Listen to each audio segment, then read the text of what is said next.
Hello, hello. Good morning mga kaibigan. Early in the morning. And the movers here. Oh my goodness. There you go. This is the main aisle for the house. And then there's a person also in charge in the bedroom. There. And this is our bedroom here. And this is the lucky guy is in the video. So that's our bedroom. And I didn't had a chance to show you guys the bathroom before the worst thing. So this is the bathroom. Yeah. Bathroom, bathtub, the shower, and the toilet.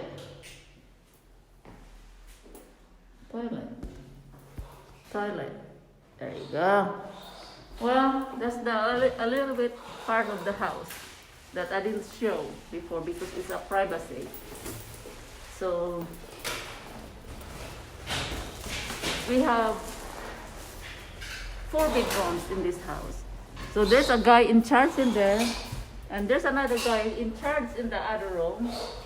It's all guys. Lahat sila mga lalaki nag-iimpake ng gamit namin.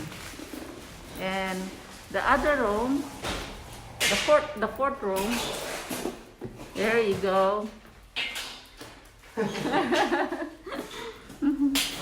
And there's another person also here in the kitchen.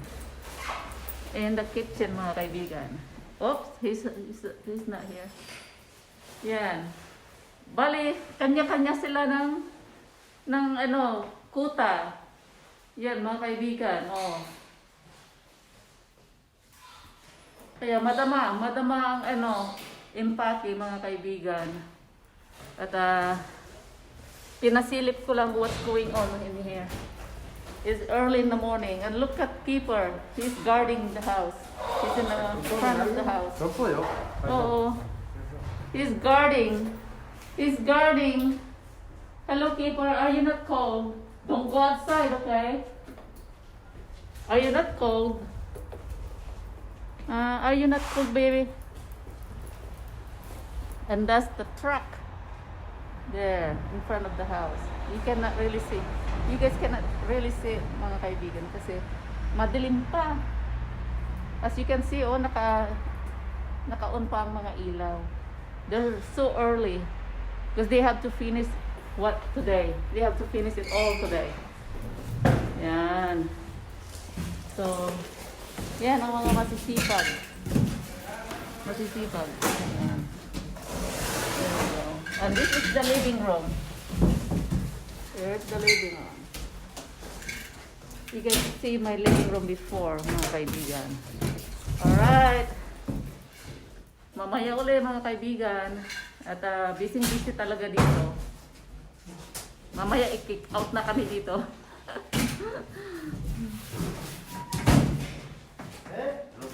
Still going, mga kaibigan. Still working. Busy. Sila kayo, kumakaway. Survivor. Survivor sila kay. Busy day. Round 2. There you go. Put this in your pocket. Boxes everywhere, mga kaibigan.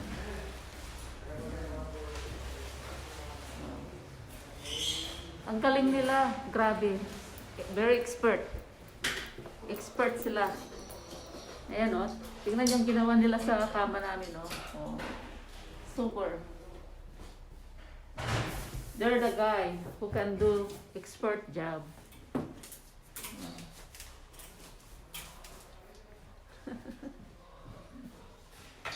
Is packing our clothes with this guy here. Yeah. Galing, di ba? Ang galing. Punta tayo sa mag-inspect tayo, mga kaibigan. There you go. Hola.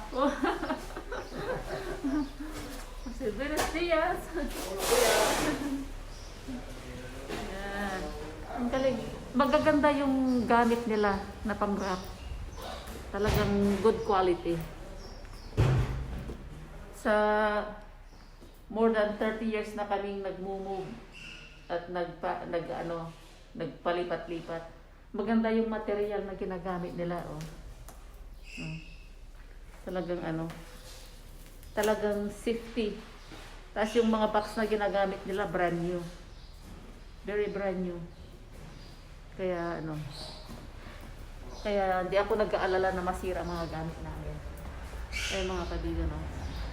Talagang brand new yung mga boxes na ginagamit nila. Move, move, move, move! Ayan, no? The expert, guys.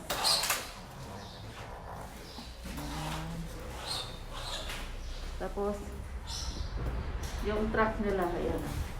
Normally, 3 days sila na ini-impact yung gamit namin, mga kaibigan. 3 days. Pero dahil pinadala na namin mostly yung mga gamit namin sa Pilipinas, so it takes them only 1 day na. At saka mabilis sila, kanya-kanyang ruta kung saan nakadestino yung isa, saan nakadestino yung iba, ganon. Kanya-kanya para mabilis ang trabaho nila. Ayan, oh. Yan, iimpakihin pa nila lahat yan, mga kaibigan.